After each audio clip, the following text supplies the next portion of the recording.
All right, well, thank you, everyone. It's a real honor to be able to chair this session. And it will really build on the Minister's comments on this intersection between innovation and politics.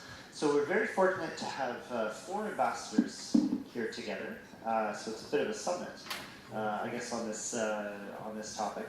We have Viktoria, the Swedish ambassador to the Czech Republic, Roland, Galharague, the French ambassador, Robert Kvile, the Norwegian ambassador, and Jukka Pesola, the Finnish ambassador. I apologize if I mispronounced any of your names. For the format, I thought we'd give each ambassador 7 or 8 minutes to say a few words about what their countries are doing on this nexus of innovation and politics, and then we'll open things up for discussion. So, without any further ado, I'll turn things over to you, Ambassador Lee. Thank you very much, and good morning, everyone. I was told before this panel to try to be a little bit positive and optimistic, and of course, everyone who has listened to any political panel the last couple of years have been subjected to quite a heavy dose of gloom and doom. Our climate is heating up, millions of people are on the move. Nationalistic politics is ripping up our world order, and robots are taking our jobs. It's quite easy to become pessimistic among all that. But we shouldn't fall into that trap, because being confused and wondering about what's happening, I think is quite good. But being a pessimist is claiming that you know that the future will be worse, and how can we know that? In very many aspects, our world is actually much better than it has ever been. Everything is not roses, but the picture is quite mixed, and the future is in our hand. So this morning, I wanted to focus on two most important forward-looking policies in Sweden, which I think are aimed at empowering our citizens and to keep our industry successful. These 2 issues are our national innovation infrastructure and our people-centered social security system. These 2 things are closely related to each other. I will speak about Sweden, but first of all I want to underline the great importance that my country attaches to international cooperation. All the challenges that we are meeting today, effects of globalization and climate change, they cannot be met by any nation alone. There is no national innovation and no wall high enough to enable us to prosper in isolation or to stay unaffected by global problems. So we need each other to solve things and to pool our resources. I think to Sweden, as well as to the colleagues here on stage, pooling parts of our sovereignty is not taking away from us. It gives us more power and ability to solve larger issues. And I think the ability to cooperate is key, and it's something we must encourage if we want to remain optimistic about future and future solutions.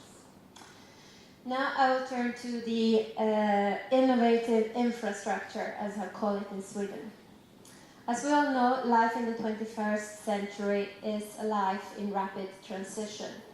Digitalization and robotization is fundamentally impacting the economy and therefore also the labor market and the way we lead our lives. And to keep up in this society, you need to innovate. In Sweden, we have, since a long time, built very consciously on a nationwide innovation infrastructure. This is in order to ensure that our industry and our society do not stagnate and that we keep on being on top. It starts already in preschool. In Sweden, almost everyone from 1.5 years and up attend preschool, where they learn to be inquisitive, explore, and to discover. Then it continues into the schools and to the universities. On national, regional, and local levels, we have a network of cooperation between government, academia, NGO, business, and the civil society, which are set up to promote innovation. This, what we call pentahelix of cooperation, ensures synergies and effectiveness. We have built innovation clusters, science parks, and hubs of excellence. I think for a small country like mine, considerable resources have been invested in cutting-edge scientific infrastructure, often clustered around our university cities and using the proximity to bigger cities in the vicinity. Maybe it be Swedish, like Stockholm, or Danish, like Copenhagen, which is the case as being the biggest city beside our university city of Lund.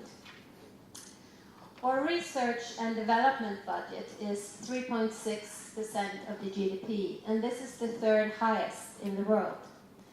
These funds and grants are not only supporting research, but they help to transform discovery into marketable products, and then set up the organization to get these products out on the market. In our system, attention is paid on the whole innovation chain. Everything from education to the final marketing. To sum up, the key principle in this system is actually then the cooperation between many stakeholders, the understanding that innovation is a long chain with many components, a financial structure which encourages you to dare to take risk, because by pooling the initial risk, failing becomes less dramatic. And we all know that if you do not dare to fail, there is very little risk of you having any innovation. And of course, there's the international cooperation. As the time is quite short, I cannot describe all of this, but I could point to some of the results of this infrastructure. 100 years ago, Sweden was one of the poorest countries in Europe, and today we're one of the biggest, or richest, not yet biggest, but richest. And many of you may know some of the Swedish companies that have their origins in Sweden, like Volvo, Ericsson, SKF, IKEA, Scania, etc. But Sweden is also home to some of the most successful companies in the new economy. I guess many of you are using Spotify, Bluetooth, and Skype.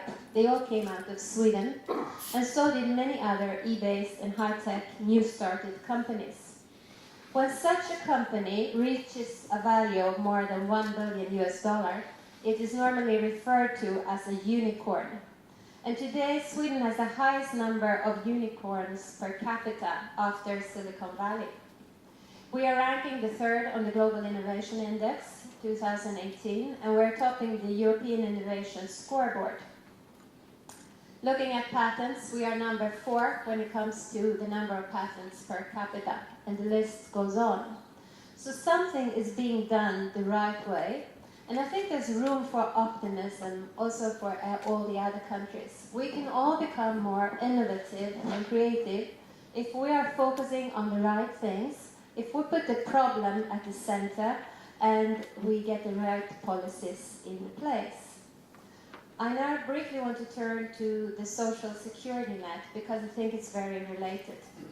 If your society wants people to be innovative and embrace change, it is important to provide some measure of security. The same is also true if you want to avoid a large divide between an innovative elite and a security-seeking majority who feels threatened by change. People need to feel secure if they are going to dare to take this step into the future. When cars are driving themselves, drivers will become unemployed. But the answer then is not to stop development or make unions fight robotization or blame the immigrants for taking the jobs. But the solution is to provide re-education and securing the situation of the workers until they're able and trained to take some of the new jobs created by change. As development is speeding up, it is possible that a person in the future will see his or her profession disappear. Not once, but twice or even 3 times during a lifespan. Lifelong learning and new thinking when it comes to regulation of the labor market and our social security system is therefore needed. And in Sweden we are right now trying out new ways of crafting new models for a forward-looking labor market. The models that we are focusing on are trying to focus on the individual, not on a specific company or a sector of our society, because we know that those will change. It's also a model which tries to encourage both men and women to use their own capability to the full potential and participate both in family life and work life. Again, our model is building on a close cooperation between companies, government, and the civil society. And I think it's based on a common understanding that corporate social responsibility is at the core. Companies, as well as the state and the cities, carry a responsibility for the well-being of the society in which they operate. And I think this is an outlook that is shared by all of the Nordic countries.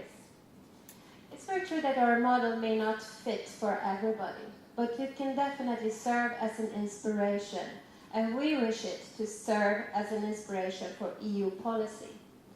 EU has a large role in playing in meeting the new global challenges, and as I said, cooperation is key.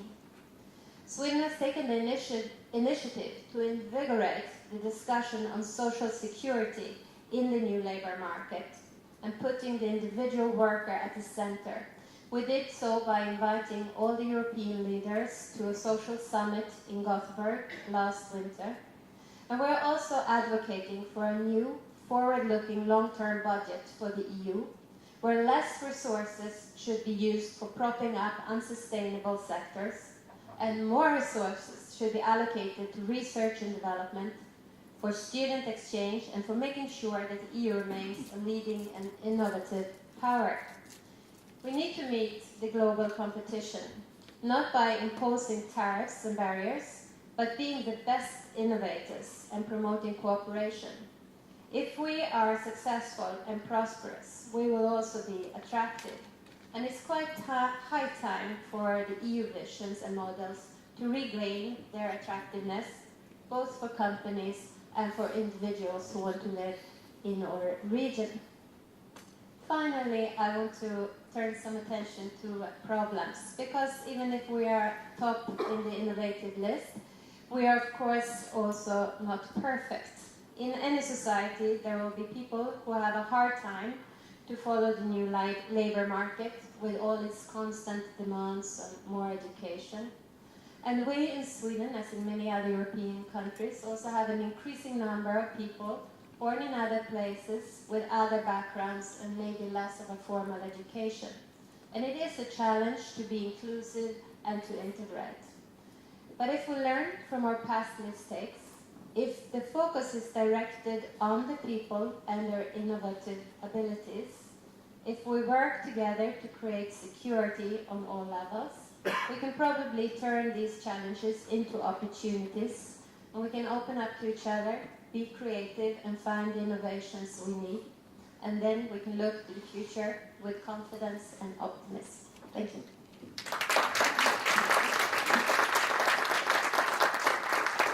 Thank you very much, Ambassador. I'll turn things over to Ambassador Galharague. Thank you. Thank you, and good morning, everybody. Turn it on the top.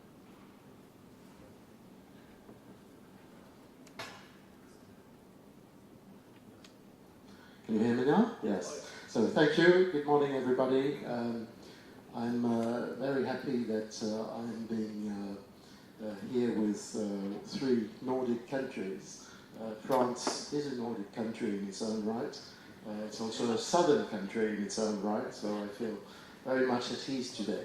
I would say perhaps three things very briefly, because I had understood this to be a debate essentially, but what are we doing, what is France doing about digitalization and these new technologies? I would say three things. First of all, on the national level, digital innovation has long been recognized in France as one of the key movers of the economy, one of the main sources, of course, of competitivity gain. And so we have tried, or the government has tried, to establish an environment which is conducive to innovation. For instance, this is our policy when it comes to research tax breaks. We have one of the best systems in terms of tax breaks if you want to invest in research. Also creating a ecosystem, as we tend to say these days, where startups are being welcomed and are also being accompanied through the market. We have one of the highest numbers of innovation clusters, 71 in the country. Also the biggest startup accelerator in Paris, Station F, over 1,000 startups working there. And this has yielded results. A number of apps which were developed in France have now reached the stage where they're able to conquer international markets. For instance, BlaBlaCar is a French startup, which incidentally has also invested in this country. Deezer for people who are interested in listening to music, etc., etc. This is not enough. This is not enough because where we are lagging behind is that we haven't so far turned the whole society for a world which we think is going to be entirely digital in a matter of a very few years. So at present, for the current government for the next 5 years, we are concentrated on a major investment plan, altogether 57 billion euros, which has several objectives. One of them is to make sure that by 2022, all public services are accessible only on the internet and are digitalized fully. This is admittedly a very high objective. If you bar Estonia, I think no country has reached this level so far, but we're trying to get there. To do this, we need to work service by service, so to speak. We are doing this now, but we also need to take care of those people in society who in fact are not digital natives and are actually not able to go online. And you would be surprised by the proportions. It is thought that approximately 20% of the population is having difficulty with operating online, out of which of these 20%, roughly half of them are never use the internet. They never go online. They never use the internet. You might say they're old people and the problem would solve itself. No. The surprising factor actually is that among them you have a substantial portion of actually young people who use some of the digital applications. For instance, they use social networks, but they're not able to, for instance, fill in a form on the internet. So you have a whole program which is currently being rolled out to help these people gain the skills which we think will be absolutely necessary in the coming years. This is a first that we are trying to do. It's not very costly. It's about 100 million euros. But the important thing is that we are doing this in a multi-stakeholder management mode. In other words, it rests on the work of local associations, the regions. We have 15 regions in France, towns, etc. And the state will only provide the money which will enable these people to get what we call a digital pass, which they can recoup, if you want, against some education or some training hours at specific centers, etc. So bridging this digital divide, we think, is absolutely key to the future. There's also work being done in the field of rolling out the critical infrastructure. France is a very like I suppose other countries on this panel. France is a country which is made up of very dense towns with a very high level of access to ultra-fast broadband, etc. But then you have rural areas where population is very sparse and the actual critical infrastructures are not there. So they need to be rolled out there, and we're doing this at the moment. Perhaps I should stop at that on the national level, and we can perhaps discuss this further when we have this debate. But to us, and there I would absolutely support and agree with what my Swedish colleague has said. For us, what is key really is international cooperation and European cooperation. Obviously, the digital world is one that cannot be fragmented if it is to continue to fulfill its missions. The point is that it is now in danger of being fragmented.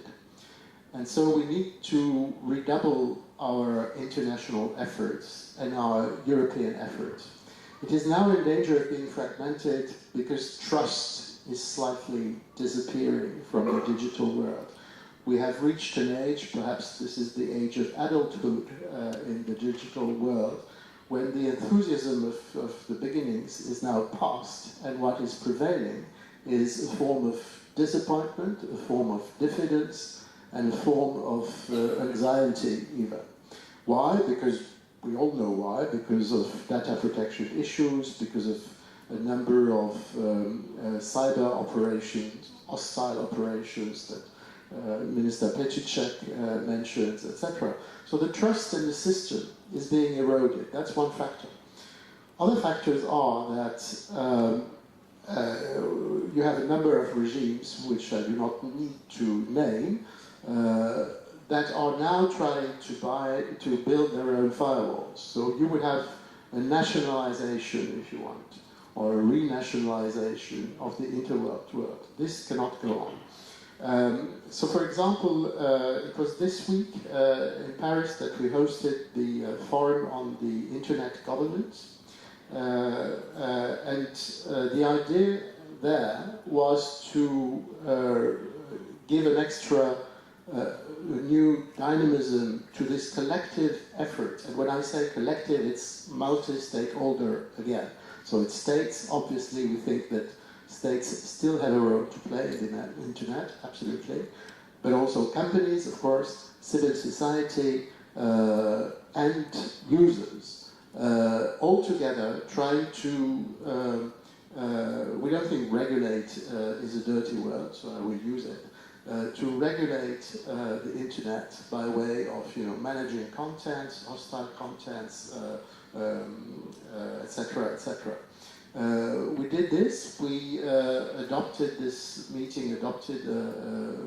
a call, which is called the Paris Call for Trust and security in the cyberspace.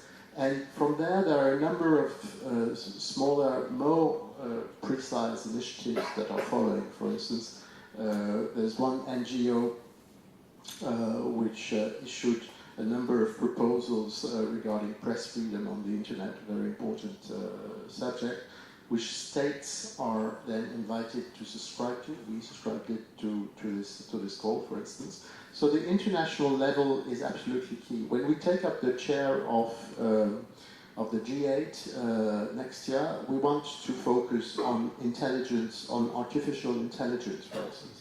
We feel that this is a topic which is not sufficiently addressed at the international level.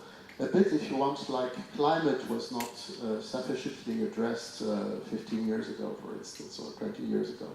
We want to do the same that has been done with climate in international fora, with intelligence, artificial intelligence.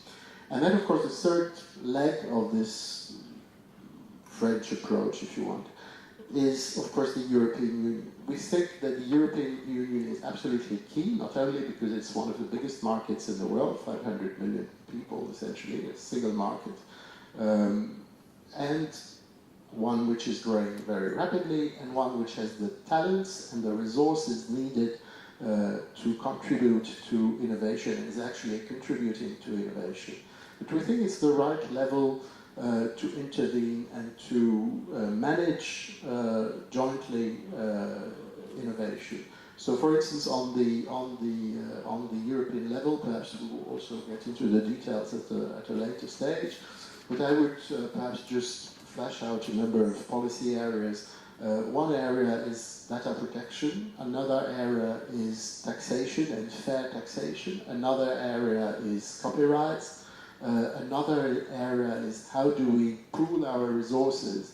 As Viktoria said, how do we pool our resources to foster innovation? Those are the issues which we think are properly addressed at the European Union level and that we are trying to address at the European Union level. Thank you.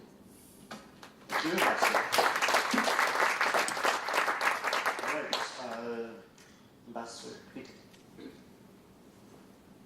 Thank you very much. The four ambassadors of the panel, they represent very like-minded countries. 3 Nordic and 1/2 Nordic perhaps. And we are very similar.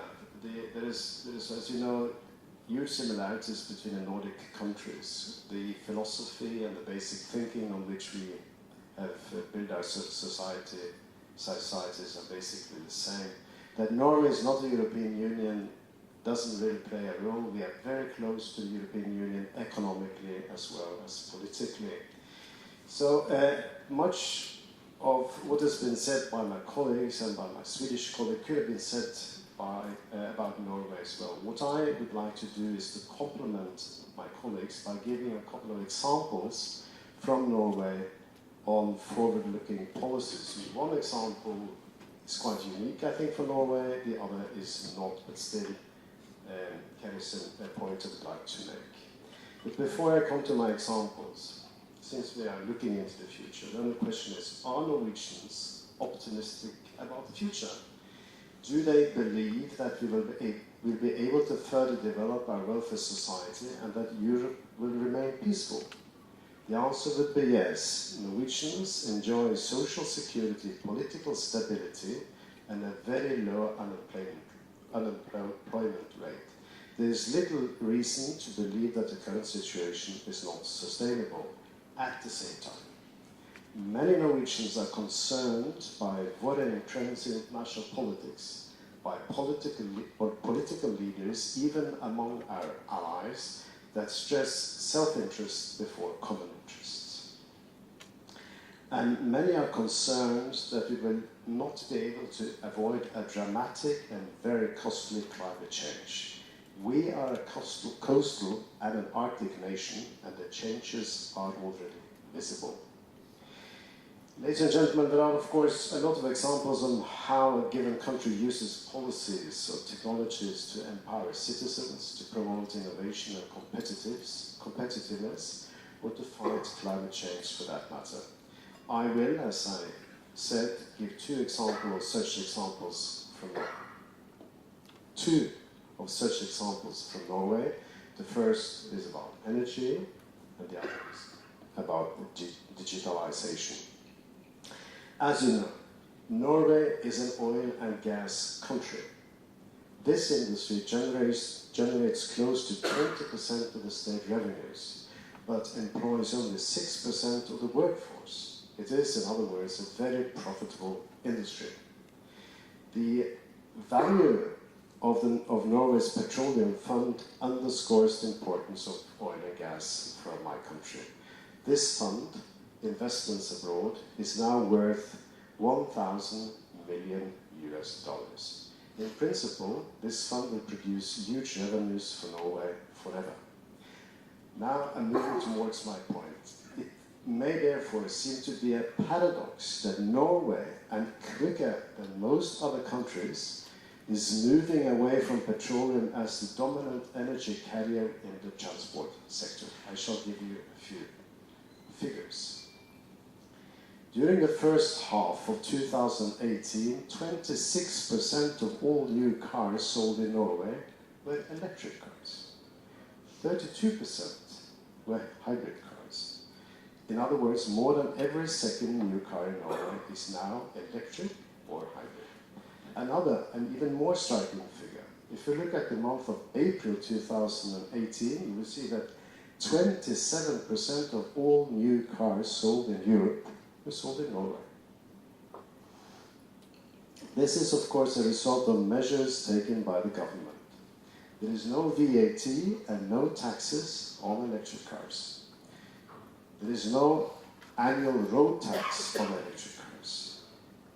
Zero at toll roads and parking for free in many cities.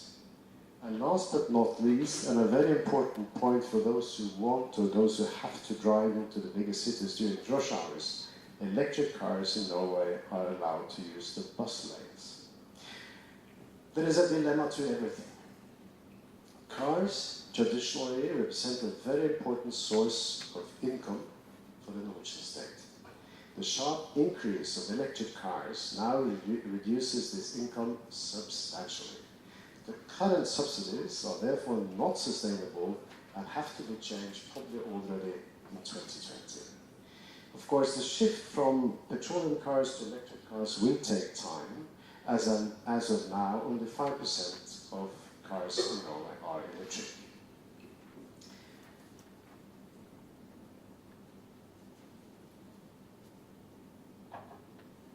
And now my second point, digitalization.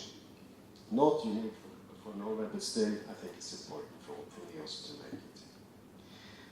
The Norwegian government has proposed to allocate considerable resources in the 2019 budget to promote a further digitalization of the Norwegian society. The government motivates the proposal in economic terms, namely by arguing that digitalization promotes innovation and value generation, and that it is a decisive factor for increased productivity both in business and in the public sector. But digitalization has another, and in my opinion, important effect. It makes the Norwegian democracy more transparent. I can access documents relevant to me directly from the archives of my home municipality and without leaving my sofa. This gives me a unique possibility to hold the bureaucrats and their political masters accountable. But more importantly, perhaps, digitalization is a powerful tool for investigative journalism. It makes it easier for journalists to access public documents. The principle of access to public documents is formulated in Norway's Freedom of Information Act. The purpose of this act is to facilitate an open and transparent public administration. This is in fact a quotation from the law itself. To facilitate an open and transparent public administration and thereby strengthen freedom of information and expression, democratic participation, legal safeguards for the individual, confidence in the public authorities, and control by the public. This is good for the democracy, but also very open to misuse and concerted harassment of public institutions. During a few weeks in 2017, the Foreign Ministry, I was in the Foreign Ministry at that time, we received thousands of requests for access to documents from persons that perhaps were computers and from dubious activist groups. Thank you very much.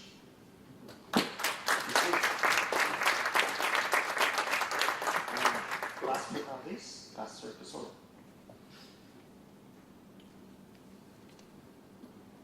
Thank you, and good morning, everyone, and thank you for inviting me to this seminar.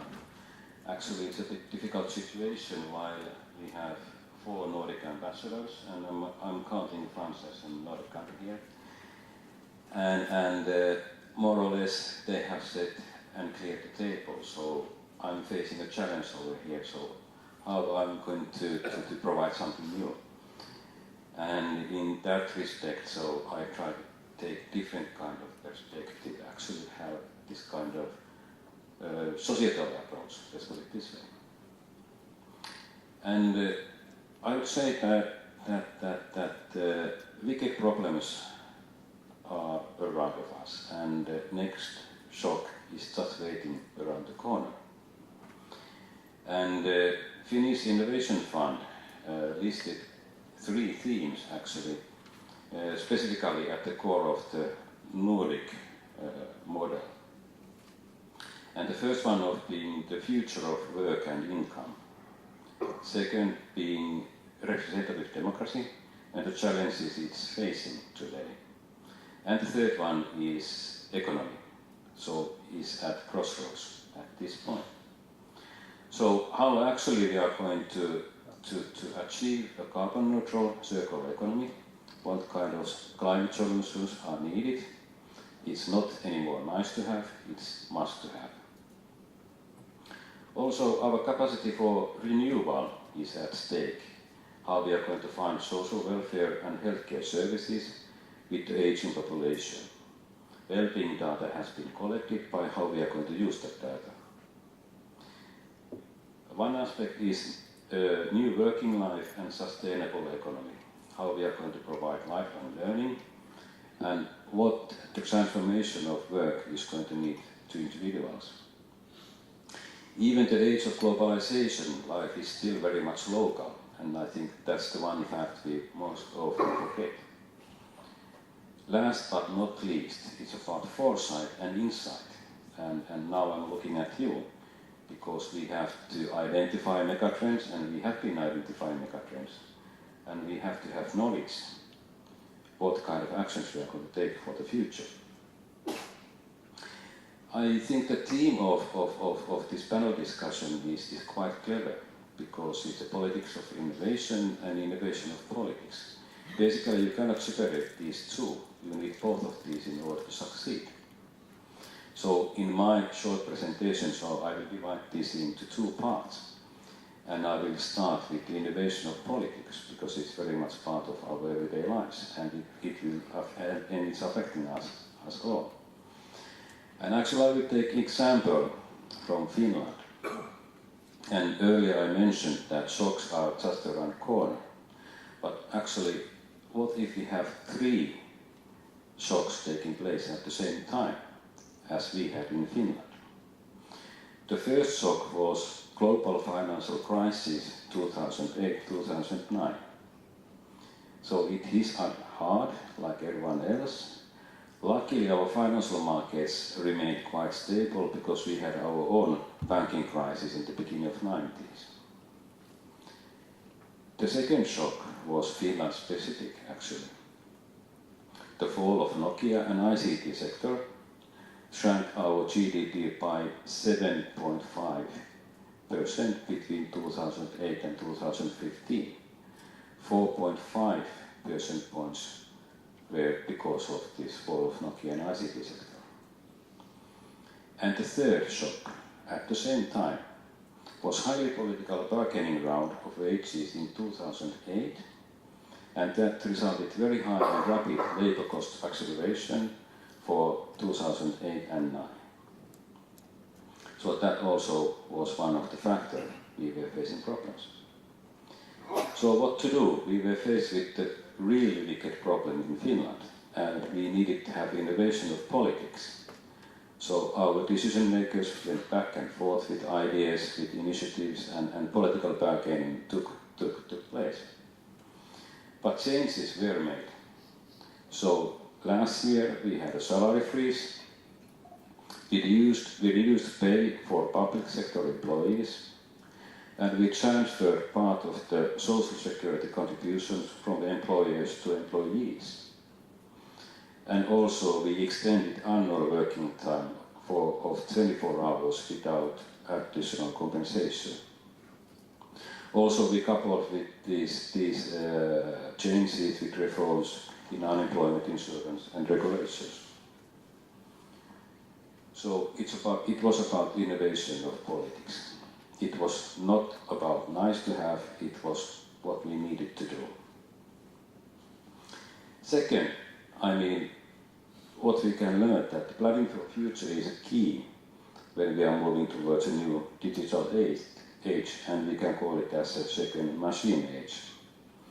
At this point, many experts believe that it will bring about massive disruption in the economy and labor market, but so far we don't have statistical evidence to support that. But the main fear is that this second tech revolution will be more and more substitute to human labor. If you have read your history books, so the first industrial revolution was about complementing the human labor. Therefore, in future, the ability to create new kinds of good jobs and innovation that complements human labor is extremely important. And there are a couple of principles which we need in the politics of innovation in order to make that happen. It consists of 4 elements. First one is being data. It will enhance quality, productivity, access and portability. Costs related to data are getting lower and lower. The second is being platforms and ecosystems. We need those in order to create and take value from new technologies. And they are already here. Talking about group financing, Uber, autonomous cars, whatever. And the third is artificial intelligence and other enabling technologies. Here we are talking about machine learning, and it's possible today because we have sensors everywhere. Those are cheap, and also data is everywhere, and how we process data is getting cheaper and cheaper. And the fourth one, which has been referred there already a couple of times, is knowledge and skills. So we need people, we need innovation, we need social adaptation, lifelong learning, sustainable development. Artificial intelligence has been mentioned a couple of times, but it's not going to come into existence by itself. We need to increase public R&D funding. We need to have universities to participate with private companies in PPP programs, and we need to continue working with life development programs. Also, we need to reform our public employment services and utilize artificial intelligence in job matching. Actually, there are a couple of Finnish companies who are working in this field. And we need to ensure good elementary skills for everybody and prepare everyone for a reform lifelong learning, prepare a reform of lifelong learning system. But from societal perspective, it demands that we have political will and responsibility and good governance, because there are principles which we need to take into account. First one of being that we need to address well-being in a holistic way. We need to adjust the planetary boundaries. We need to empower individuals and communities. We need to move to collaborative economy. We need to build competencies for a complex world, and we need to have good governance. So where actually we are aiming with this kind of thinking, it's about creating resilience in economy, in societies, in countries, and everywhere. Because for one thing, we know for sure that shocks are just around the corner, and if we are not prepared, so then we are not in a position to answer those shocks. Thank you so much.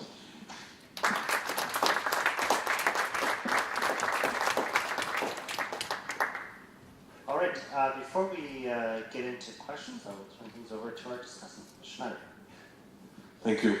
First, big apologies, I came late. I listened carefully to all ambassadors. And my role is here not to be ambassador of Czech Republic. You've heard about Czech Republic during your conference already, but I will have 2 comments. First, as a head of Aspen Institute, I just want to promote that in a week. That's why I was late. I'm in the last minutes of preparation of our conference. We are trying to address these questions of the nexus between technology and society. What's the impact? And I congratulate my former colleague Michal for organizing this event and his colleagues. This is great. So you'll be welcome in 1 week for the next conference. And second, my role, I was asked to comment on what the ambassadors would say. And I think what Ambassador Pesola said is a good segue to what I was going to say. I just wanted to address the key challenge which I see in the changing nature of the society and politics because of technology. And it's a new thing. We have witnessed that forum, which used to be a square, has been turned into a virtual place already in history. And we've got some intermediary institutions. People are no longer gathering at a forum. The same happens to the market, which used to be a physical place. It's no longer a physical place, except some farmers' market. And it's a virtual. So what's the nature of the market? And now it's happening to oikos, to our house. It's happening to family. It's no longer a physical place. How many people in our countries, in the Nordic countries and in Czech Republic, live in non-complete families? How they can feel safe if they don't have enough of this physical institution of feeling that they are not alone? We're individualized society with many virtual connections in politics, in family, in society. How we can build resilience in this, how we can build a sense of community in this. In all this is shattered, and we see it happening in politics. We see it reflecting in our parliaments. We see it happening to our political parties. They don't know how to handle this situation. And of course, you said we need to, where we get the energy and where we get those who would actually make this happen, the politicians. So this is to me a big challenge and big question. I don't have the answer, and I just want to underline that this is a kind of uniting element of what you said. I agree with the concrete elements of your suggestions, but my point is more to the, I would say, to the root. My final point is then about individual and its role in community. Individuals are greatly empowered by technology. You referred to Freedom of Information Act, transparency. I mean, the individual can have an access to the deep, I would say, archives of government and governance these days. But at the same time, the individuals are the targets of manipulation. And there's a big problem. So there's the other side of the coin. And we have to handle that. How we are going to handle the manipulation, how we are going to handle the fact that the private companies, some of them represented here, have more data than any government has on its citizens. And they can use it for the marketing purposes. Are we going to turn our life into, the big virtual marketing place in everything? So this is to me a big question because it all boils down to the trust you all referred to, because we need a trust, and we don't have to, we don't want to have divided societies with a part of society who say, wait a minute, I don't want a lifelong learning, I don't want this labor, I don't want this change all my life, I just want to have a decent life, you know? And I want protection, whatever it means. I need barbed wires. I want our society being protected by, the foreign bots targeting me. I want protection. Wait a minute, give me a break. And this is a mood in the society which is reflected in a non-traditional political parties we have. And I'm afraid that we could be surprised. I hope we will not be unpleasantly surprised, but we could be surprised. The next year election and the European Parliament, which is supposed to be a kind of driving force for cooperation in Europe, can turn into something which will be contrary to the cooperation. So Michal asked me to be provocative. I don't want to provoke ambassadors. I agree with them, but I want to provoke your discussion. And as I came late, I have to apologize because I have to leave earlier than it was prolonged to. So in 15 minutes I will be rushing. So accept my apologies and thank you for the invitation. Thank you so much. So I believe we have a little over 20 minutes. Is that right for questions? Yes. Okay. So I will open things up to the floor, but I wonder if I could just get things started. I was struck by how similar the discussions around innovation are here as to what they are in Canada. And there are a couple of issues that have come up in the Canadian context that I'd like to hear your reactions to. One is around the intellectual property regime. And one of the criticisms in Canada is that, in fact, it's very easy for American companies to buy Canadian intellectual property. And so, YouTube was a Canadian invention, and it's making Google a whole lot of money right now. And one of the criticisms of the startup culture in Canada is that the goal is not to create a unicorn, but to cash out. It's to develop a great idea and then sell it off and let somebody else take it to market. And so I'm wondering if you could comment on the intellectual property regimes in your countries, or more broadly, the culture of entrepreneurship in your countries. And this is something that we see sometimes lacking in Canada, that we have great talent, we have great innovation, but we lack the entrepreneurial culture to then take it to market, and that's where our American friends come in, and they're very good at it. So if perhaps you might share some thoughts on that, that would be wonderful.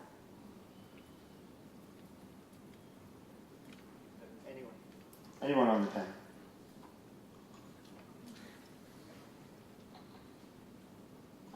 I'll just start. I really must say that I'm not an expert on our intellectual property law right now, but what I do know is that the infrastructure that I was speaking about, the innovative infrastructure, it does also help inventive people to get their product onto the market, and that's the importance of this chain to not stop. And I know that this is a problem in the Czech Republic, for instance. It's also about, for instance, if you work in a university in Sweden and you invent something while you're at the university, this invention becomes yours, not the property of the university. And this is also giving an incentive to the inventor to try to get it onto the market. And there is this system of helping then the product getting onto the market. So it's also about who owns what you invent that is an important part in getting the idea onto the market. Another thing that I just wanted to comment on as I have a possibility, I think that we said many things of the same sort, and the importance there is, of course, the innovative infrastructure, the social security part, the proactive policies that our Norwegian colleagues and French colleagues were speaking about on how to open up and make innovative and digitalized society accessible, the way we use it to promote our democracy. All those things will not protect us totally from not becoming the objects of artificial intelligence influencing what kind of music we like, which parties we vote for, which persons we date, etc. But it's maybe the only way to try to protect this and enforce us and build us for that new society, and to get as many people as possible geared towards accepting it. Because yes, as you say, you could say, I don't want to be part, I want my security, I want to pull the plug. But the development is here to stay. We will not be able to stop it. and we must then get as many people as possible on board to face it in the best possible way. It won't be wonderful, but it is no other way as I see it.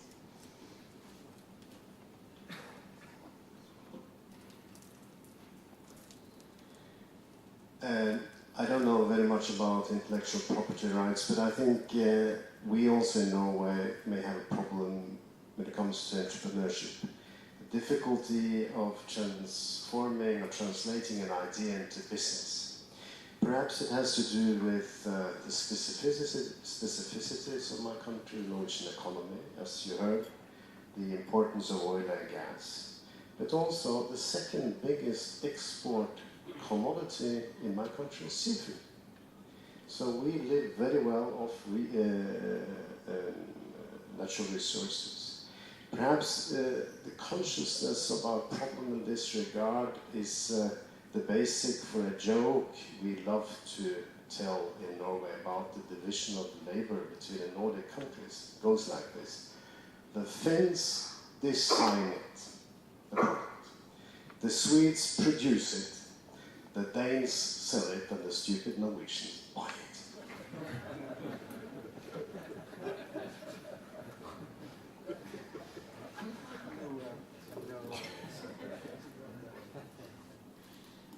No expert either on property rights, but on a related theme, and perhaps it's worth discussing this theme for a minute. Internet initially was a fantastic source of creativity.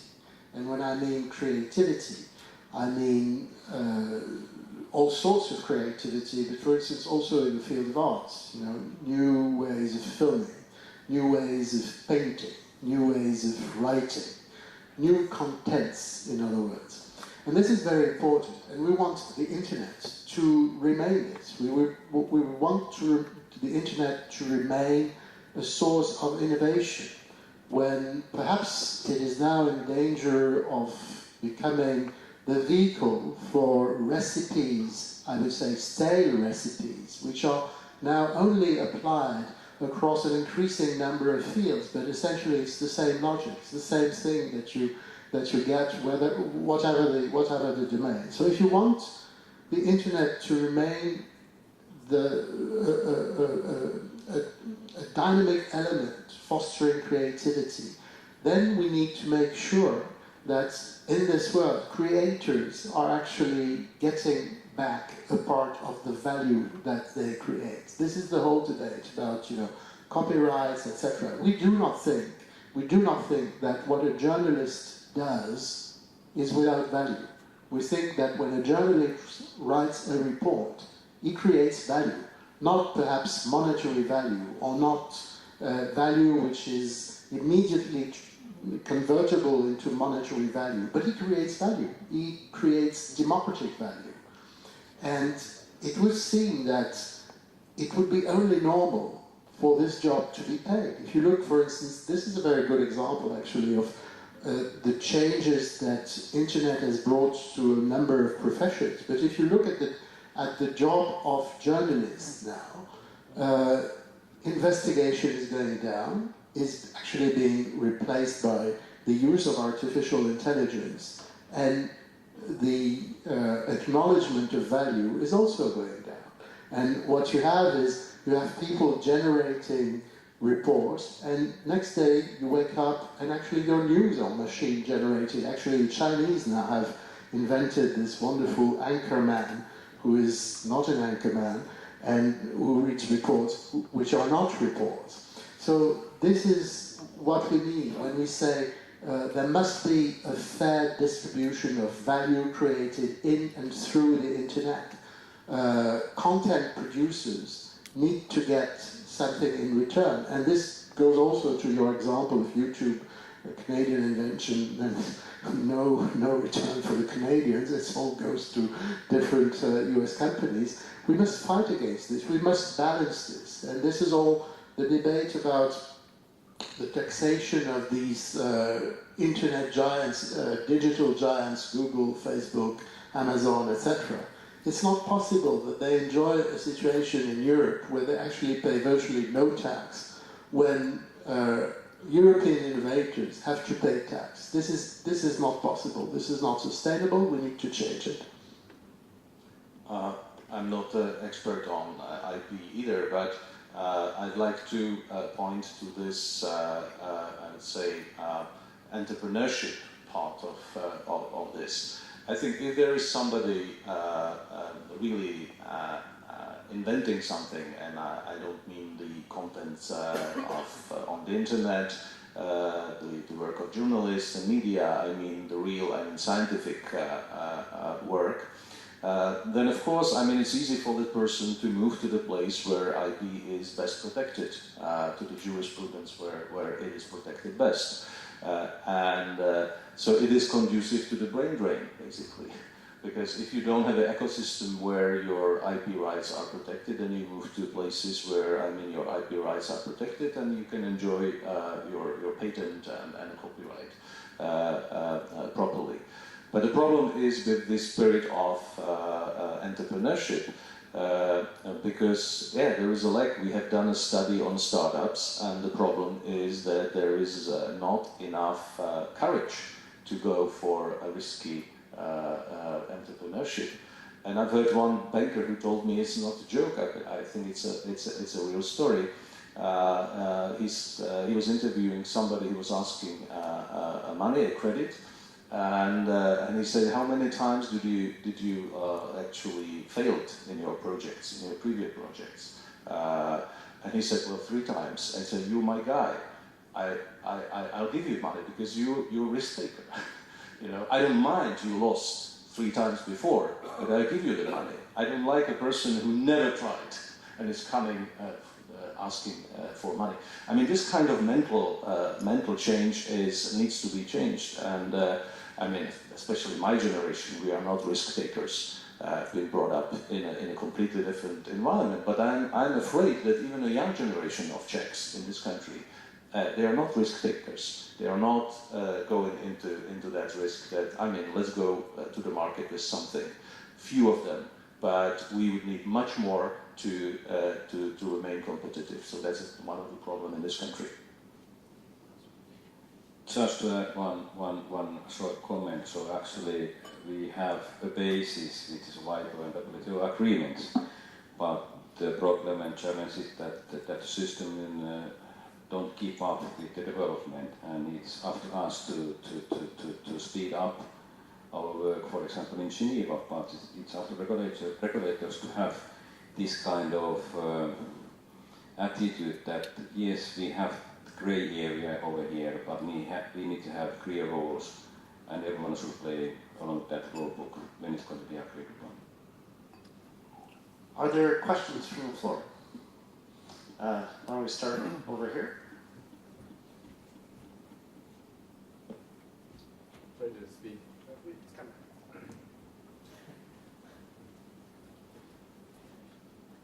Hello, thank you so much for your comments. Yesterday we were here and we heard from some leading people on a panel on science, on CERNA, on EU funding for scientific innovation.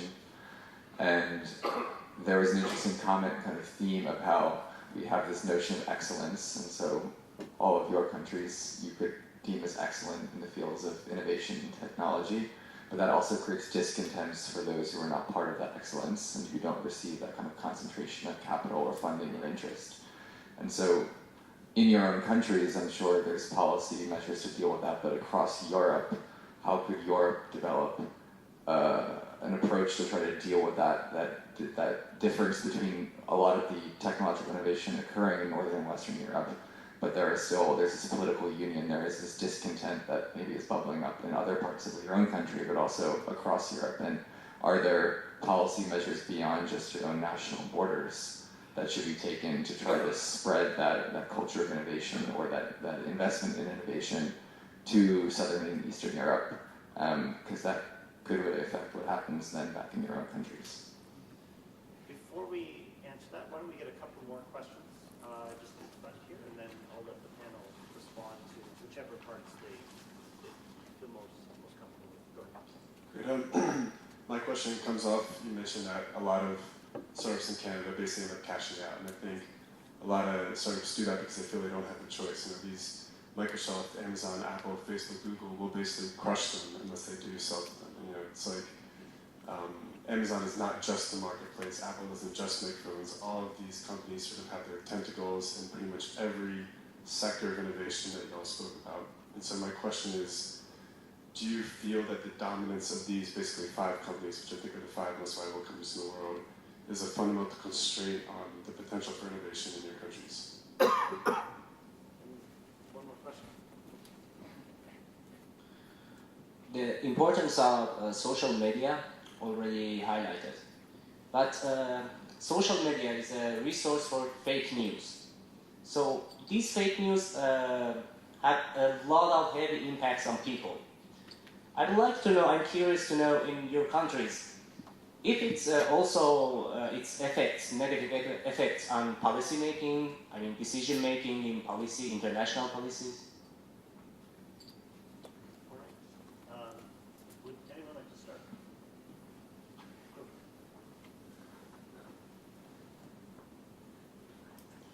So, to take these questions in the order they were asked. Innovation and differences, regional or otherwise, if I understand well. I think, I mean, there's no monopoly on innovation, no geographical monopoly, certainly not. The Czech Republic is a great place for innovation, actually. You have lots of startups in the Czech Republic which are rather successful. Name a few: Seznam, Kiwi. The Czechs invented the biggest antivirus company. You have a whole network of startups here. I know a French businessman in Prague who runs what he calls a startup yard. It's actually an incubator. So there is this there. And another country in the region which I happen to know, which is Hungary, is the same. Hungary, you have lots of engineers. What it has to do, essentially, what you need to foster innovation, basically, is an education policy where mathematics are not absent. This is key. This is absolutely key. The only reason why France, surprisingly, to some extent, has managed to keep ahead of developments in this digital, innovative world, etc., is because it produces lots of people who have a very good mathematical education, because mathematics has been the topic at school which was used to select bad and good pupils in a way. But close this parenthesis and go back to the thrust of your question. Yes, we think that, for instance, one of the reasons why the Americans were in the lead, essentially, is because they had invented an agency for innovative and disruptive technology. It's called DARPA. And it played a very instrumental role in fostering this whole new ecosystem of innovative industries. We think that the EU should really do the same.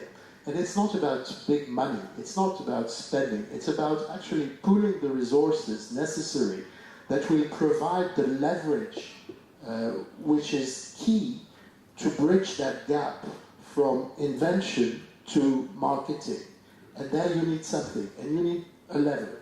And if we pool our resources in the European Union and we create a similar agency which will foster disruptive technologies and innovation, we will get there. And actually, the new MMF, the new budgetary, if you want, the new budgetary proposal of the European Commission, which is currently being discussed, you have this. You have, I think, 10 billion euros, which have been set apart for this innovative agency. We support this. Second, the dominance of the 5 is that an impediment to innovation. I mean, if you look at past experience, I would say no. Actually, no. The dominance of the 5 has not stopped small innovators to come up with new ideas, and actually new ideas happen all the time. What is not happening is that these new ideas themselves acquire the sort of size that would be critical for their businesses to be sustainable worldwide. And what you see, I think, in each of our countries is that you have lots of very clever people who invent things, but they invent things with a mental framework or a mental map, if you want, which is confined to the limits of their own countries, because that's what they know. And what they do not do, or what perhaps not enough, is they do not think worldwide, and they need to be helped to do this. And that's also where we think we need the European Union, because there you have a single market, there you have an international dimension in a way. But in essence, you know, okay, the industry is dominated by, say, five behemoths, five major firms, but governments need to redress this imbalance. So, for instance, taxation is absolutely key to redress this imbalance so that smaller businesses are able to compete. Fake news, the third question, absolutely. Fake news is now a decisive factor in policy, absolutely. We have established a number of outlets. In France, we had experience with fake news during the electoral campaign, for instance, where we've managed to stop information manipulation, which was aimed at preventing the victory of the current French president. We stopped this. We have the equivalent at the European level. We have a Stratcom outfit, which is very active in fighting the spread of fake news. And I think each and all of our countries have similar outfits. But this is definitely a factor. Yes, thank you.